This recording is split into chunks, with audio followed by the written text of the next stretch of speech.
Assalamualaikum warahmatullahi wabarakatuh. Selamat pagi, selamat berjumpa kembali pada mata pelajaran IPS terpadu kelas 7.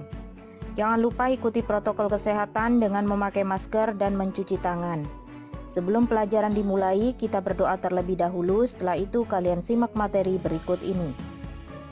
Materi selanjutnya tentang pengertian ruang dan interaksi antar ruang. Ruang merupakan bagian dari kehidupan. Manusia membutuhkannya, contoh ruang kelas untuk belajar. Ruang adalah tempat di permukaan bumi, baik secara keseluruhan maupun hanya sebagian, yang digunakan oleh makhluk hidup untuk tinggal. Batasan ruang di permukaan bumi meliputi daratan, tubuh perairan, dan udara, serta makhluk hidup di dalamnya. Ruang di permukaan bumi mencakup lapisan udara paling bawah. Mengapa lapisan udara paling bawah termasuk ruang? Karena lapisan udara paling bawah mempengaruhi kehidupan di bumi. Cuaca dan iklim dipengaruhi keberadaan lapisan tersebut. 1. Interaksi antar ruang. Interaksi antar ruang adalah pergerakan orang, barang, atau informasi dari satu daerah ke daerah lain, atau dari daerah asal menuju daerah tujuan.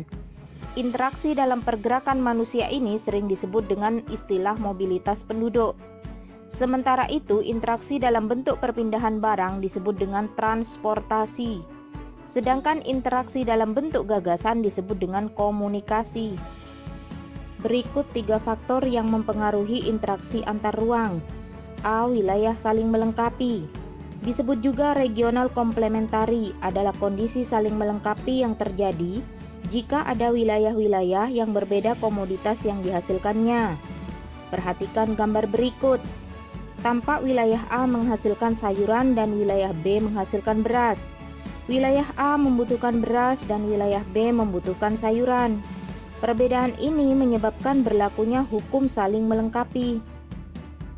B. Kesempatan berinvestasi. Disebut juga intervening opportunity.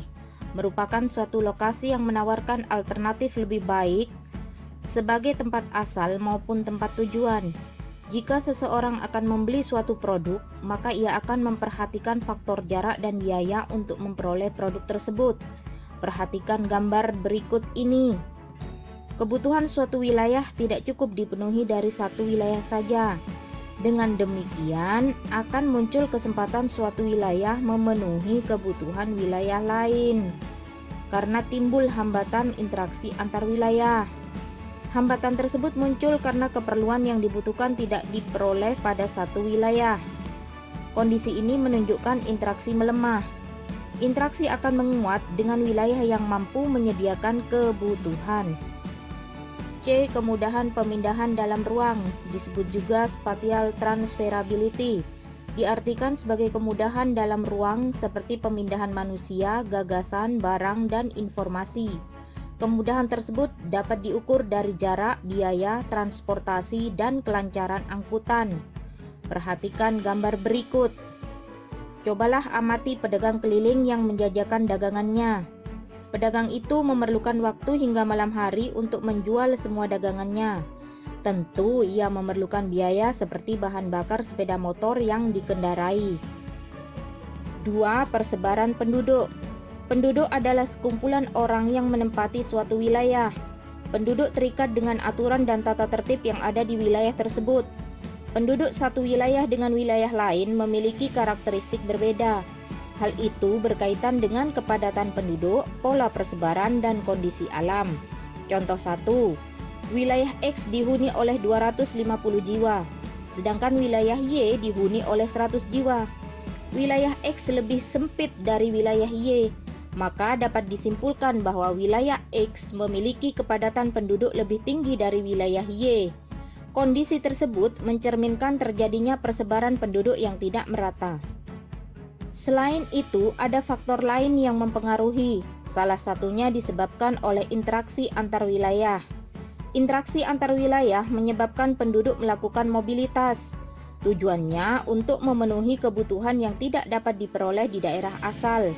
Contoh 2, Indonesia yang memiliki luas dan persebaran penduduk tidak merata. Salah satu penyebabnya yaitu perbedaan potensi di setiap wilayah. Nah anak-anak, demikian penjelasan materi yang dapat diberikan pada pembelajaran daring kali ini.